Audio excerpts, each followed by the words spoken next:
الحمدللہ وکفا وسلام علی عبادہ الذین اصطفیٰ اما بعد اعوذ باللہ من الشیطان الرجیم بسم اللہ الرحمن الرحیم اذکروا اللہ کثیرا لعلکم تفلحون رب اشرح لی صدری ویسر لی امری واحلل عقدۃ من لسانی یفقهوا قولی سبحانک لا علم لنا الا ما علمتنا انک انت العلیم الحکیم ان اللہ وملائکتہ یصلون علی النبی یا ایھا الذین آمنوا صلوا علیہ وسلموا تسلیما الصلاۃ والسلام علیک یا رسول اللہ وعلی آلک وصحابک یا حبیب اللہ الصلاۃ والسلام علیک یا رسول اللہ وعلی آلک وصحابک یا حبیب اللہ الصلاۃ والسلام علیک یا رسول اللہ وعلی آلک وصحابک یا حبیب اللہ۔ تمام حمدوں کے لائق، تمام بزرگیوں کے لائق اللہ تعالیٰ وحدہ لا شریک کی ذات مبارکہ ہے، جو ذات تمام کائنات کی خالق، تمام کائنات کی مالک اور تمام کائنات کی رازق ہے۔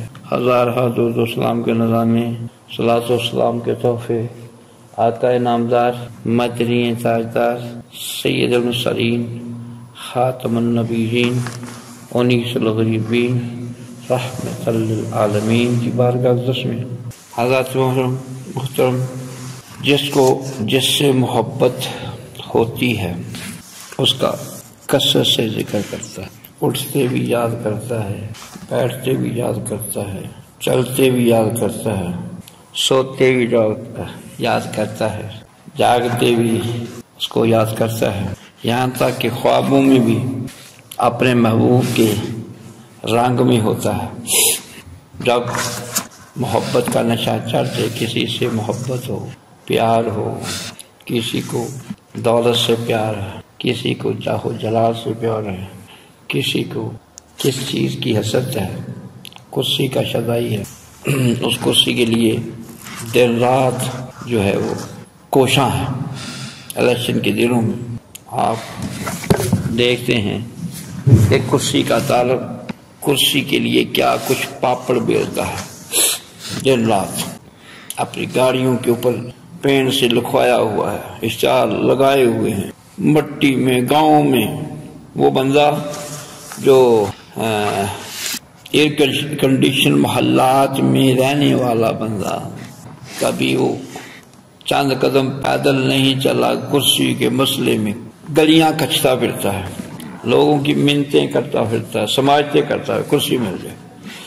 کسی کو کرسی کا نشہ، کسی کو جاہ و جلال کا نشہ، کسی کو دولت کا اور مال کا نشہ، لیکن کچھ ایسے مردان حق ہیں ان کو دولت سے کوئی غرض نہیں ہے، کرسی سے کوئی غرض نہیں ہے، وہ اپنے رب کا شدائی ہے، اس کو اپنے رب سے پیار ہے، وہ اپنے رب کا چاہنے والا ہے، وہ رب کا متلاشی ہے، وہ اللہ کا طالب ہے۔ اس کی تمنا، یا اللہ مجھے کچھ نہیں چاہیے، مجھے تیری ذات میرے لیے کافی ہے۔ ہاں یا اللہ تو مل گیا تو سب کچھ مل گیا۔ ہاں بس دولت کو جوتے کے نوک پر ٹھکرا دیتا ہے، کرسی کو جوتے کے نوک پر ٹھکرا دیتا ہے، دولت کو جوتے کے نوک پر ٹھکرا دیتا ہے۔ اس کو پیار ہے اللہ سے، اللہ تعالیٰ تک رسائی کے لیے وسیلہ ہے محمد رسول اللہ صلی اللہ علیہ وسلم۔ جس نے اللہ تعالیٰ تک پہنچنا ہے، آقا علیہ السلام کے وسیلے کے بغیر نہیں پہنچ سکتا، اللہ کے محبوب صلی اللہ علیہ وسلم کے بغیر نہیں پہنچ سکتا۔ بے شک ساری زندگی ایک ٹانگ پر کھڑا ہو کر عبادت کرتا ہے۔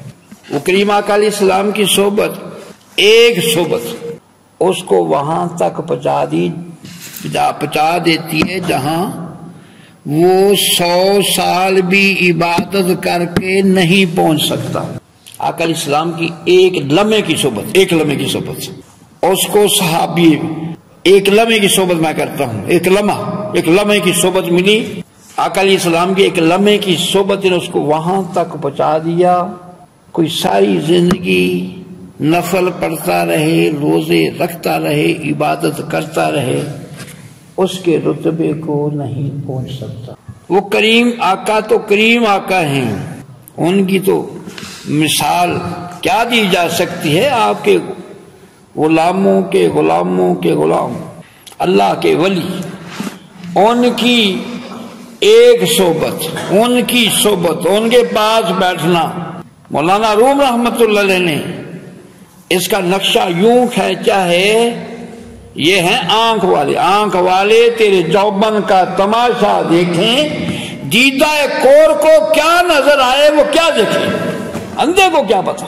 آنکھ والا نظارے لوٹتا ہے، جن کو اللہ تعالیٰ نے دل والی آنکھ دی ہے۔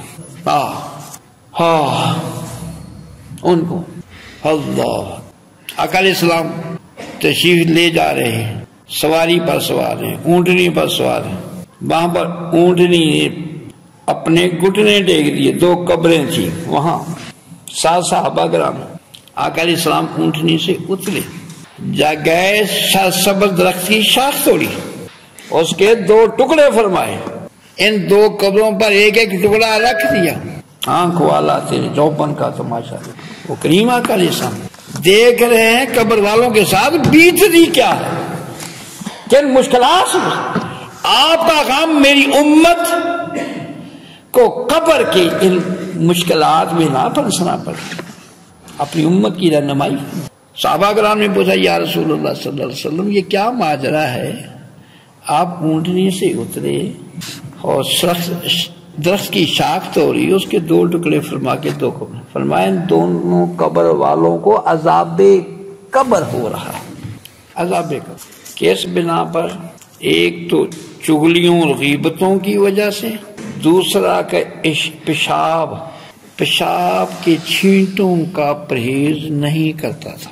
بہت سے لوگ نماز جنازہ پڑھنے جاتے ہیں، میری بات غور طلب ہے، نماز جنازہ کا ٹائم ہے ظہر کے بعد، مسجد میں آ کر وضو کرتے ہیں، بس میں آ کر وضو کر کے بعد سڑک پر کھڑے ہو جاتے ہیں، ظہر کی نماز نہیں پڑھتے۔ کیوں نہیں پڑھتے؟ کپڑے پاک بھی مسجد میں داخل ہوا ہے، وضو بھی کر لیا، اب تجھے نماز پڑھتے کیا تکلیف، کیا موت تھی؟